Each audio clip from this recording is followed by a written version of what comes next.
Ready? Hello, today we will be making a dim sum classic, the black fermented beans steamed pork side rib. Kind of a mouthful, but it is really good.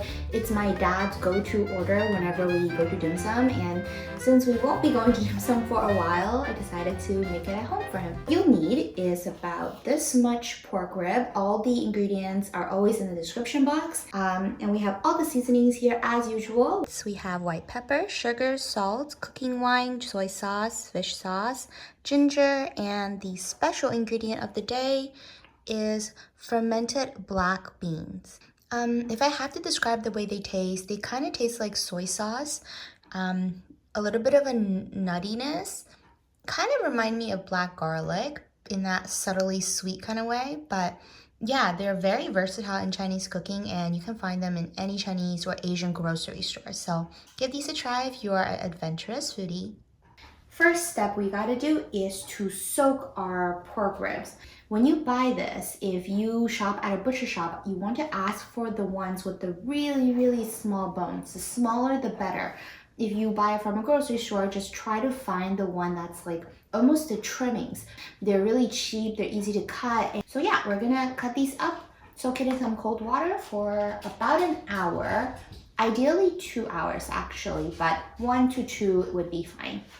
Oh, I almost forgot. You also need cornstarch and cooking oil.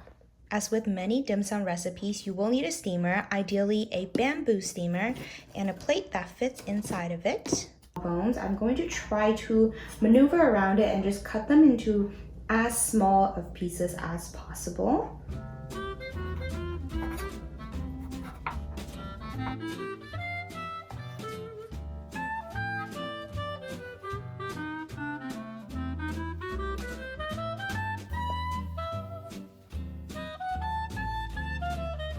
Alright, this is what I have. I'm going to soak these in some cold water.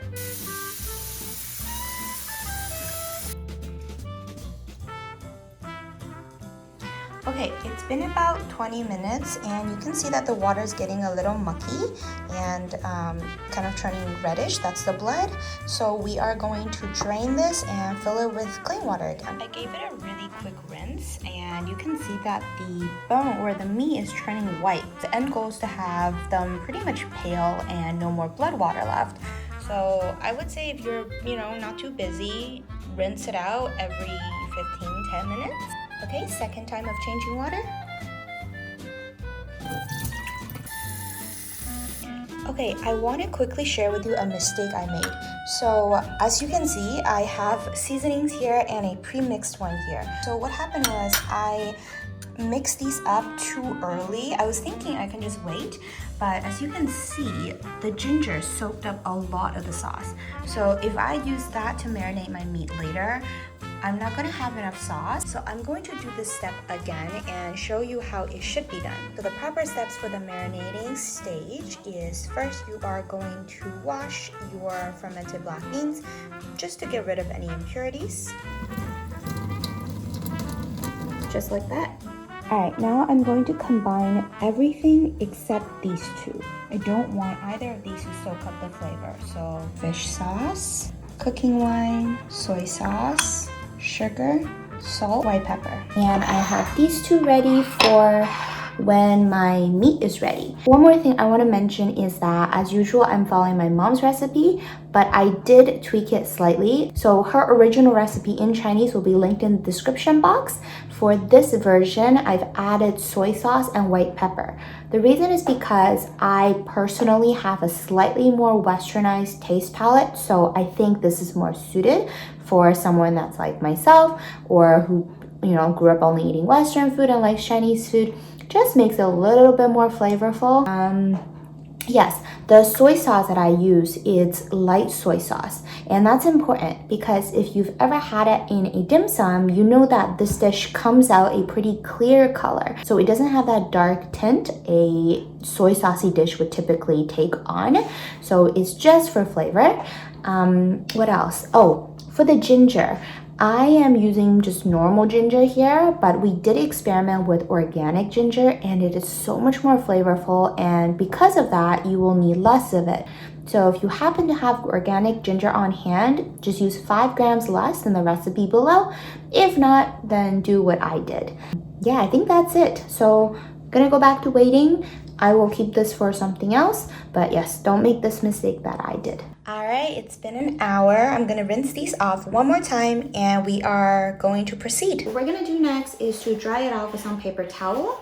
So we do this step to make sure that the extra moisture doesn't dilute the flavor, because the meat is going to release some more water later as we steam it. So this is just to, make sure that it's as flavorful as possible. So this was the mix from earlier. You want to make sure that the sugar, salt, and everything's fully dissolved. And then we just want to pour it on like this. Everything is coated. We're going to add in our ginger.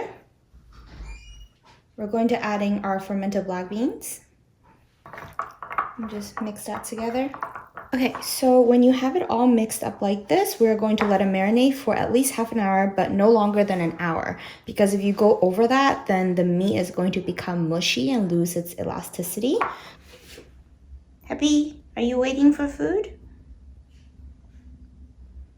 All right, it's been half an hour. We're going to have our pot ready, filled with water, and we're going to turn it onto a high.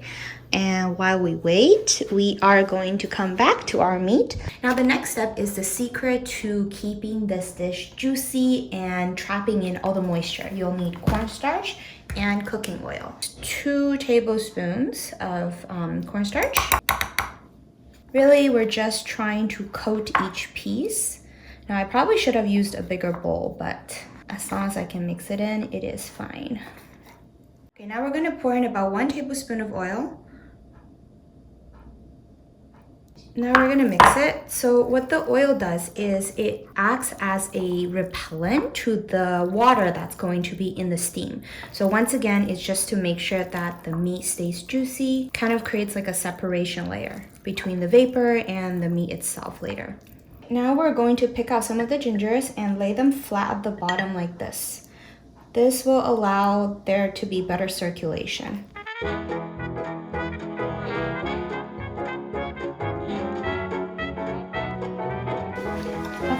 We are going to lay the meat on in one single layer. Alright, the last thing we're missing is the red hot chili pepper. This is more so for color.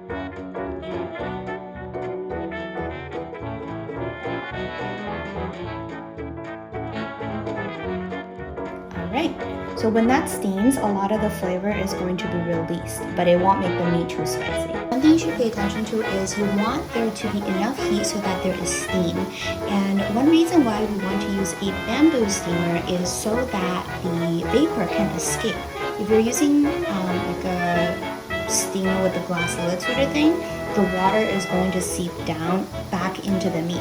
So if that's what you have, just kind of open the lid and dump out the water in the middle. One more note on the steam, you don't want any more steam than this amount, so just a tiny little bit. Okay, Coco, turn off the timer, thank you. Look. Ooh, that color is so pretty. So you see that there's pretty much almost no water that came out, which is definitely a sign of success. Now, a test you want to do to see if they're fully cooked is with the chopstick. So hang on, let me get the meat has fallen off the bone, kind of like this. Daddy, 过来吃饭了.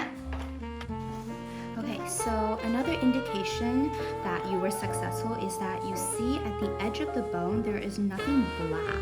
If there is, that means there was still blood in the bone and it doesn't taste as pleasant. So yeah, that's why it's really important to soak your meat.